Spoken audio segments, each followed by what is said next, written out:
ஐயா, நான் ஒரு இஸ்லாமியன் என்று சொல்வதை விட முதலில் நான் ஒரு இந்தியன் என்று சொல்வதில் பெருமை அடைகிறேன். மிக்க மகிழ்ச்சி. ஏன் தெரியுங்களா?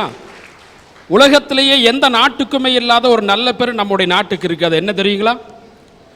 இந்தியர்கள் என்றால் தாய் பாசம் கொண்டவர்கள், அன்பானவர்கள், எதிரியும் கூட தாய் பாசத்தோடு அரவணைத்துக் கொள்ளக்கூடியவர்கள். அந்த தாய் பாசத்துக்கு தான் நம் மனதில் முதலிடம் கொடுக்கணும். பேச போறியா ஐயா? ஒரு மனுஷ வாழ்க்கையில கல்வி அறிவு இல்லாமல் வாழலாம், உறவுகளே இல்லாமல் வாழலாம், வெளிச்சம் இல்லாமல் இருட்டிலும் கூட வாழலாம், குரு இல்லாத சிஷியனாக வாழலாம், கண் இல்லாத குருடனா, கால் இல்லாத முடவனா, இப்படி எப்படி வேண்டுமானாலும் வாழலாம். ஆனா பெற்றோர் என்ற உறவு இல்லாமல் யாருமே இருக்க முடியாது. அன்னையும் பிதாவும் முன்னேறி தெய்வம் என்று நமக்கு பள்ளிக்கூடத்தில் பாடம் சொல்லி கொடுப்பாங்க. ஏன் அப்படி பாடம் சொல்லி கொடுக்கறாங்க? உலகத்தில் இருக்கக்கூடிய எல்லா மதமும் மார்க்கமும் சொல்லுது கடவுள் தான் மனிதனை படைச்சா அப்படின்ட்டு. அந்த கடவுள் மனிதர்களை நேரடியாக படைக்கிறது இல்லையா, பெத்தவங்க மூலமாகத்தான் மனிதனை கடவுள் படைக்கிறான். ஐயா, கடவுளுக்கு ஆக்கும் சக்தி அழிக்கும் சக்தி இருக்குது. சில சமயம் தப்பு பண்ற மனுஷனை கடவுள் அழிச்சிருவான். ஆனா பெத்தவங்க ஆக்கும் சக்தியாக தான் இருப்பாங்க, அழிக்க மாட்டாங்க. சபாஷ். ஐயா, அந்த காலத்துல நடந்த ஒரு சம்பவம். கமலாவதிங்கிற அம்மா நிறைய மாத கர்ப்பிணி. அவனுக்கு பிரசவ வலி ஆரம்பமாயிருச்சு. அப்போ அந்த வழியை அரண்மனை ஜோசியர் வந்தாரு. அந்த ஜோசியர்கிட்ட கேட்டாங்க, பிறக்கக்கூடிய குழந்தையுடைய எதிர்காலம் எப்படி இருக்குன்னு. அவங்க சொன்னார் அந்த ஜோசியர், இன்னமும் 45 நிமிஷத்துக்கு பின்னாடி இந்த குழந்தை பிறந்தா இந்த ஜகத்தை ஆளக்கூடிய அரசனாக வருவான், வறுமையில வாடக்கூடியவங்களுக்கு தர்ம பிரபாக திகழுவான். 45 நிமிஷத்துக்கு முன்னாடி பிறந்தானா அவன் தரித்திரம் பிடிச்சவனாக ஆயிடுவான்னு சொன்னாங்க. உடனே அந்த பெத்த தாய் கமலாவதி அம்மா என்ன செஞ்சாங்க தெரியுங்களா? தன்னுடைய வேலை ஆட்களை கூப்பிட்டு என்ன தலைகளா கட்டி தொங்க விடுங்கன்னு சொன்னாங்க. கட்டி தொங்க விட்டாங்க. ஏன் தெரியுங்களா? தலைகளா கட்டி தொங்க விட்டா வயிற்றுக்குள்ள குழந்தை தலைகளா திரும்பிரும். அந்த 45 நிமிஷம் வரை குழந்தை பிறக்காது. 45 நிமிஷத்துக்கு பின்னாடி என்னை கீழே இறக்கி விடுங்க அப்படின்னு சொன்னாங்க. இறக்கி விட்டாங்க. உடனே குழந்தை பிறந்துருச்சு. அந்த அம்மா தலைகளா தொங்கியதுனால தலையினுடைய பகுதியில் ரத்தம் அதிகமாக போய் கண்கள் எல்லாம் ரத்தம் போல சிவந்துருச்சு. தான் பெத்த குழந்தைய முகத்தை பார்க்கலான்ட்டு அந்த அம்மா முதலாக குழந்தை இருக்கக்கூடிய பக்கமா தலையை திருப்பி குழந்தைய பார்க்கறாங்க. கண்கள் எல்லாம் செவந்து இருக்குது. அந்த கண் செவந்து இருக்கிற பார்த்து என் கண்ணே கோச்சங்க அப்படின்னு சொன்னாங்க. உயிரை விட்டுட்டாங்க. ஐயா, அவர் பிற்காலத்தில் வேறு யாரும் இல்லை, 63 நாயன்மார்கள மிக பிரபலியமான பிரசித்தி பெற்ற சொல்லக்கூடிய அளவுக்கு ஒரு நாயன்மாரா திகழ்ந்தாரு. இதே தமிழகத்தில் பல சிவாலயங்களை கட்டக்கூடிய பாக்கியம் பெற்றாரு. வறுமையில் வாடக்கூடிய மக்களுக்கு வாரி வாரி தர்மங்களை அள்ளி கொடுத்தாரு. ஐயா, இந்த செய்தி பெரிய புராணத்தில் வருது. ஐயா, என்னுடைய அப்பா ஒரு இஸ்லாமிய மத போதகர். 101 வயசாச்சு. 101 வயதுடைய ஒரு பெரியவருடைய உடல்நிலை எப்படி இருக்குன்னு நினைச்சு பாருங்க. கொஞ்சம் உடல்நிலை சரியில்லாதவர். ஒரு நாள் இரவு 1:30 மணிக்கு அவருக்கு அவசரமா டாய்லெட் வந்துருச்சு. அவருடைய ரூமுக்கு முன்னாடி நான் படுத்துக்கிட்டு இருக்கிறேன். அவசரமா டாய்லெட் வந்ததுனால அவரால் கட்டுப்படுத்த முடியல. என்னுடைய தலை, மூக்குத்தண்டு, என் உடம்பு ஃபுல்லா அவருடைய மலம். சராசரி மனிதனை போல எனக்கும் கோபம் வந்துச்சு. ஒரு நிமிஷம் நான் என்னை கட்டுப்படுத்திக்கிட்டு, அட நாம குழந்தையா இருக்கும்போது நம்முடைய மலத்தை அவருடைய கையில் எத்தனை நாள் எடுத்து சுத்தம் பண்ணியிருப்பாரு. இன்னைக்கு அவர் குழந்தை ஆயிட்டாரு. அவருடைய மலத்தை எடுத்து சுத்தம் பண்றது நம்முடைய கடமை அல்லவா? நம்முடைய கடமை அல்லவான்னு நினைச்சிட்டு அந்த 1:30 மணிக்கு அவர் கூடயே போய் அவருக்கு செய்ய வேண்டிய எல்லா உதவியும் செஞ்சுக்கிட்டு கொண்டு வந்து ரூம்ல விட்டையா. அப்ப என் தலையில கை வச்சு சொன்னாரு, அப்பா நீ நல்லா இருப்பேனாரு. ஐயா, பெத்தவங்க வயசான காலத்துல அவங்கள சாகர வரைக்கும் வச்சு பணிவிட செஞ்சாலும் நாம குழந்தையா இருக்கும்போது நம்மளை ஒரு நாள் வளர்த்துனாங்க பார்த்தீங்களா, அதுக்கு ஈடாகாதியா. ஐயா, எல்லாமே சொல்லுவாங்க பெத்த தாய் கடவுளின் அவதாரம், அம்மாவுக்கு தான் முக்கியத்துவம் தருவாங்க. நானும் அதை மனப்பூர்வம் ஒப்புக்கொள்றேன். ஆனா அப்பாவுக்கு முக்கிய பங்கு இருக்குது. எல்லா குடும்பத்தில் பார்த்தீங்கன்னா அம்மாவுக்கு பிள்ளைக்கும் தான் நெருக்கம் அதிகமாக இருக்கும். பிள்ளைகளை விட்டு அப்பா கொஞ்சம் விலகிதான் இருப்பார். விலகி இருந்தாலும் அம்மா பிள்ளைகளுடைய நெருக்கத்தை பார்த்து முதல் சந்தோஷப்படுறவர் அந்த அப்பாவாக தான் இருப்பார். தன்னுடைய மகன் நல்லா படிக்கணும், நல்லா வளரணும், ஏசில உட்கார்ந்து வேலை பார்க்கணும் அப்படின்ட்டு வெயிலும் மழையும் பனியும் பார்க்காம சாப்பிட்டு சாப்பிடாம கஷ்டப்பட்டு உழைக்கக்கூடியவர் தான் அப்பா. ஐயா அம்மா என்ன செய்வாங்கன்னா தன்னுடைய குழந்தை இடுப்புல உட்கார வச்சு உலகத்தை காமிப்பாங்க. அதுல ஒரு சின்ன வட்டம் தான் தெரியும். ஆனா அப்பா என்ன செய்வாங்க தெரியுங்களா? தன்னுடைய தோல்ல உட்கார வச்சு தான் பார்க்காத உலகத்தை என்னுடைய மகன் பார்க்கணும், அந்த உலகத்துல என்னுடைய மகன் கொடி கட்டி பறக்கணும் நினைக்கக்கூடியவரா அப்பா. ஐயா இறை தூதர் முகமது நபி சொன்னாங்க, பெத்தவங்க காலுக்கடியில் தான் சொர்க்கம் இருக்குது. அந்த சொர்க்கத்துக்கு நாம போகணும்னா நம்முடைய இதயத்தில் பெத்தவங்களுக்கு முதல் இடம் கொடுத்து அன்போடு பாசத்தோடு அரவணைச்சுக்கணும். ஐயா எந்த சொர்க்கம் பெத்தவங்களுடைய காலுக்கடியில் இருக்குதுன்னு சொன்னாங்களோ அந்த பெத்தவங்களுக்கு என்னுடைய உயிருள்ளவரை காலுக்கு செருப்பா இருந்து அவங்களுக்கு அன்போடு பாசத்தோடு பார்த்துக்கணும் ஆசைப்படுறையா. இது என்னங்க சார்? வெற்றியின் அடையாளம். இந்த அடையாளத்துல 2 ரகசியம் இருக்குங்க சார். மேல நீட்டிருக்கிற விரல் பாத்தீங்களா, அது என்ன தெரியுமா சொல்லுது? வெற்றிக்கு ஆண்டவனை நம்புங்குது. மீதி இருக்கிற அந்த 4 விரல் உன்னையே நீயே நம்புங்குது. நம்மளை நாமளே புரிஞ்சுக்கிட்டா நிச்சயமா வாழ்க்கையில முன்னேறலாம். ஒரு மாணவங்கிட்ட போய் கேட்டேங்க சார், டேய் யாருக்குடா முதலிடம் கொடுக்க வேண்டும்னு கேட்டேன். ஒரு நிமிஷம் என்னை முறைச்சு பார்த்துட்டு சொன்னா பாருங்க வார்த்தை, சத்தியமா உங்களுக்கு இல்லன்ட்டான். சரி ஏண்டான்னு கேட்டேன். நீங்களும் ஒரு வாத்தியார் தானே அப்படின்னா. சரி அவன் சொன்னதுல எந்த விதத்திலயும் குத்தம் இல்ல சார். வாத்தியாரா இருந்துகிட்டே ஒரு வாத்தியார் அம்மா, நல்ல டீச்சர் அம்மாமா. பொதுவா சார் இன்னைக்கு ஆசிரியர்கள்லாம் கவர்மெண்ட் வேலை கிடைச்சா போதும் தான் நினைப்பாங்க. ஏன் தெரியுங்களா? கவர்மெண்ட்ல கிடைக்கிற சலுகைகள் ஜாஸ்தியா இருக்கும், சம்பளம் ஜாஸ்தியா இருக்கும், 100% ரிசல்ட் காட்ட வேண்டியது கிடையாது. உதாரணத்துக்கு எனக்கு தெரிஞ்ச ஒரு பொண்ணு சார் 10ஆம் வகுப்பு வேற பள்ளிக்கூடத்துல படிச்சா. நல்ல பணம் கட்டி படிச்சா. 500க்கு 420 மார்க் வாங்கினா. நல்லா 11th 12th அந்த ஸ்கூல்ல பணம் கட்டி படிக்க முடியாதனால முனிசிபால் ஸ்கூல்ல போய் படிச்சா சார். இப்ப 12ஆம் வகுப்புல அவ வாங்கின மார்க் என்ன தெரியுமா? ஃபெயில் மார்க் 600 தான். ஏண்டி இப்படி வாங்கினேன்னு கேட்டதுக்கு அவ சொன்னா, எனக்கா நான் நல்லா படிச்சிருப்பேன், எனக்கு வாத்தியார்களே வந்து சொல்லி தரது இல்லக்கா, வாரத்துல ஒரு நாள் மட்டும்தான் வந்து சொல்லி தருவாங்க, ஏதோ ஒரு நேரம் மட்டும்தான் வந்து சொல்லி தருவாங்க, என்னால புரிஞ்சுக்க முடியலையே, எப்படி நான் படிப்பேன்? ஏன் முயற்சி எடுத்துங்காட்டி தான் நான் 600 மார்க் வாங்கினேன், இன்னும் ஆசிரியர் முயற்சி எடுத்திருந்தா இன்னைக்கு ஒரு நல்ல மாணவியா வந்திருப்பான்னு சொன்னான். இந்த மாணவியோட இந்த நிலைமைக்கு அவங்க அம்மாவும் இன்னைக்கு அந்த மாணவியும் நடுத்தரவில் நின்று அழுதுட்டு இருக்காங்க சார். இந்த நிலைமைக்கு காரணம் யார்? அந்த கடமை தவறைய ஆசிரியர்கள் தான் நான் சொல்லுவேன். நான் நல்ல ஆசிரியர்களை சொல்லல, அவங்க எத்தனையோ நல்ல மாணவர்களை உருவாக்கலாம்.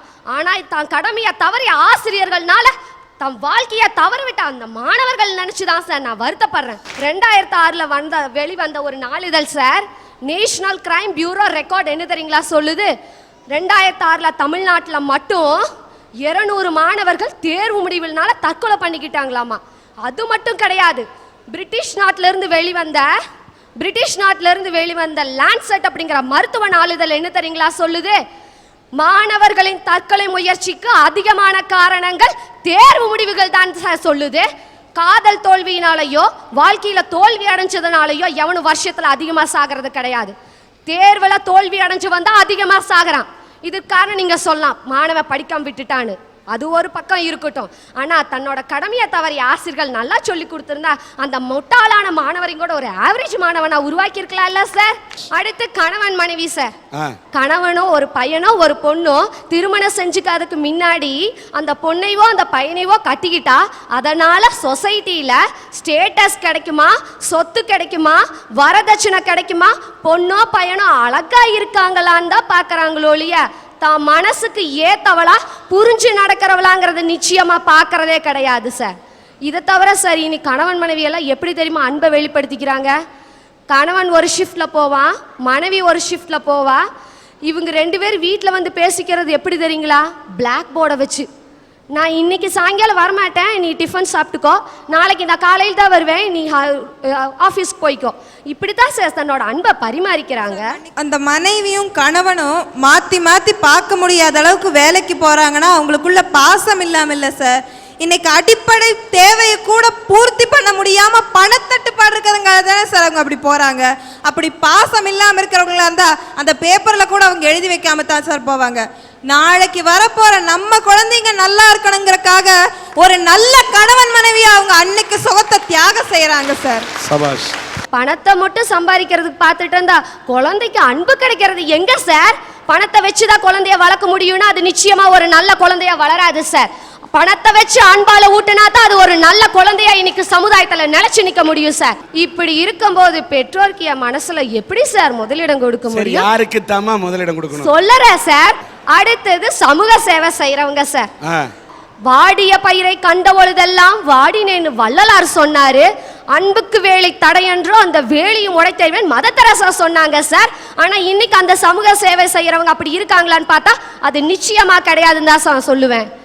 உதாரணத்துக்கு சார், போன மாதம் கோயம்புத்தூரில் காந்திபுரத்துலேருந்து உக்கடம் வர பஸ்ஸில் 12F அப்படிங்கிற பஸ்ஸில் கரெக்டாக ஏப்ரல் 30ஆம் தேதி 1:30 மணிக்கு நான் அந்த பஸ்ஸில் ஏறினேன் சார். அந்த பஸ்லையே நான் பயணித்த பஸ்லையே ராஜஸ்தான் மாநிலத்தில் சேர்ந்த ஒரு அம்மாவும் சின்ன பையனும் சார் ஒரு 4 பேக்கை தூக்கிட்டு அந்த பஸ்ஸில் ஏறினாங்க சார். கண்டக்டர் விறுவிறுன்னு முன்னாடி வந்தார். எப்படி தெரியுமா, உருன்ட்டே வந்தார். வந்ததானே அந்த அம்மா பாட்டி கேட்டார், எங்க வர டிக்கெட் வாங்க அப்படின்னாரு. அதுக்கு அந்த அம்மாவுக்கு நம்மளோட தமிழ் பாஷை தெரியல, பாவம் முழிச்சிட்டு இருந்தாங்க. உடனே என்ன தெரியுமா பண்ணாரு, ஸ்டாப் வந்ததானே அந்த பையனை கீழே இறக்கி விட்டுட்டு பேக்கெல்லாம் தூக்கி போட்டுட்டு அந்த அம்மாவை கீழே இறக்கி விட்டாரு சார். அந்த அம்மாவும் அந்த பையனை அன்னைக்கு நடுத்தருவில் நின்னாங்க. அவர் இறக்கி விட்டு அவர் வாழ்க்கையில் வேலையை பார்த்துட்டு போயிட்டாரு. நான் என்ன கேட்கிறேன், ஏனுங்க அவர் எங்க போறாரு அங்க கேள்வி கேட்டுட்டு இருந்தப்ப டீச்சர்மா அங்கதானே இருந்தீங்க. என்ன பண்ணணும், நீங்க எங்க போகணும், வேற ஆர் யூ கோயிங்னு இங்கிலீஷ்ல கேளுங்க. கேட்டுட்டு அந்த கண்டக்டரை தட்டி கேட்டு நீங்க புரிய வச்சிருந்தா நீங்க நல்ல ஆசிரியர் சார். அன்னைக்கு நான் செஞ்ச தவிர இனிமேல் நான் சாகர வரைக்கும் சார், என் உயிரே போனாலும் கூட இந்த ஸ்டேட் விட்டு அந்த ஸ்டேட் அல்ல, எந்த நாட்டை விட்டு இந்த நாட்டுக்கு வந்தா நான் தவறு செய்ய விட மாட்டேன் சார். ஆக யாருக்கும் முதலிடம் கொடுக்கறதுக்கு நான் விரும்பல சார். நான் நல்லவளா இருந்து எனக்குள்ள இருக்கிற தவறுகளை நான் திருத்திக்கிட்டானா நான் நிச்சயமா அந்த நாட்டையே வல்லமை மிக்க ஒரு எதிர்காலத்தை இந்தியாவை உருவாக்கன்னு சொல்லி விடுப்பேன் சார். இன்னைக்கு உங்க முன்னாடிலாம் நான் நின்று பேசுறேன்னா எங்க பெத்தவங்கனாலையோ என்னுடைய சொந்த பந்தக்காரங்களோ இல்லையா சார், இந்த 4 தியாக உள்ளம் படைச்சவங்கனால தான் இன்னைக்கு உங்க முன்னாடி நான் பேசிட்டு இருக்கேன். எங்க அப்பாவோட குணம் எப்படின்னு கேட்டிங்கன்னா, நல்லா குடிப்பாரு, தன்னலவாதி, குடும்பத்தை பற்றி அக்கறையே இல்லாதவர், இதுக்கு மேலே சுத்தமாகவே உழைக்க மாட்டார்.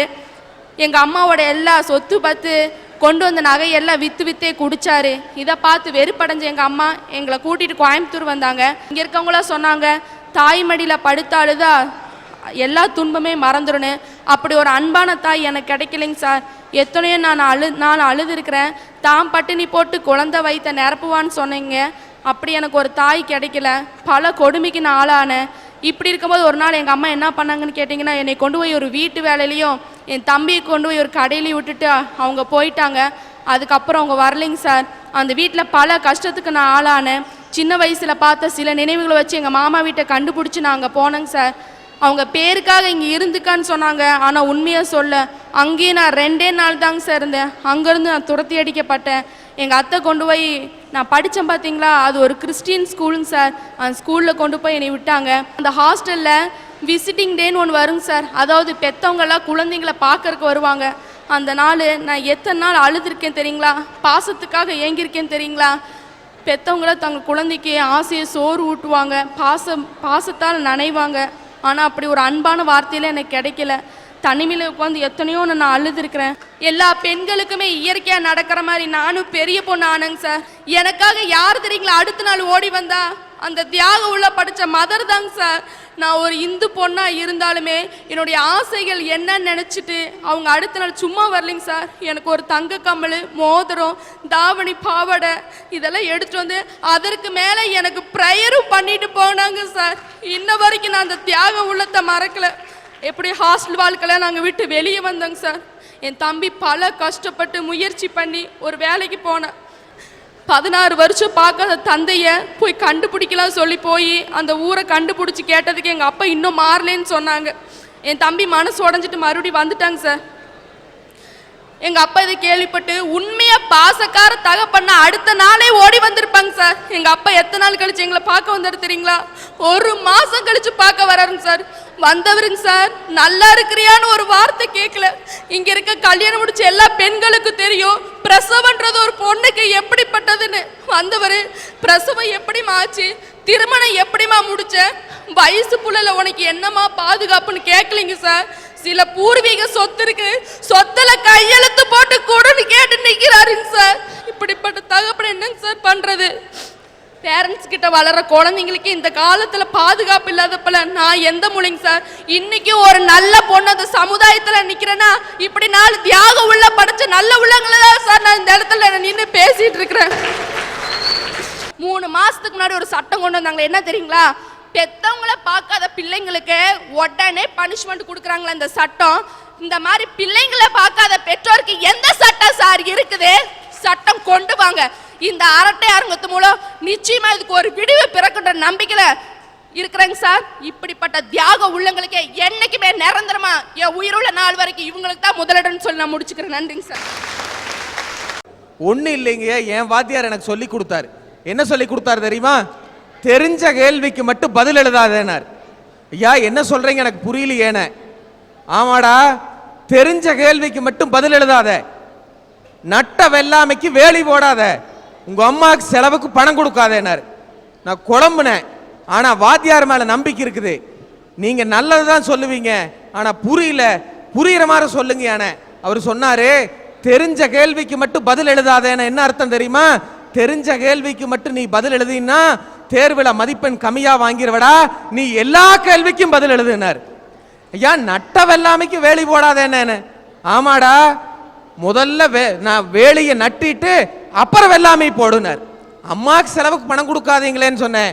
ஆமாடா, உங்க அம்மாவுக்கு செலவுக்கு பணம் கொடுக்காதேன்னு சொன்னேன். ஆனா நீ சம்பாரிச்ச பணத்தை எல்லாம் கொண்டு போய் உங்க அம்மா கையில கொடுத்துட்டு உங்க அம்மா கிட்ட நீ செலவுக்கு பணம் வாங்கடானார். இதுதாயா ஆசிரியர். நேதாஜி சுபாஷ் சந்திர போஸ் இந்த நேரத்தில் நினைக்கணும்யா. வெளிநாட்டில் போய் ஐசிஎஸ் படிப்பு படிச்சுட்டு வந்தாரு.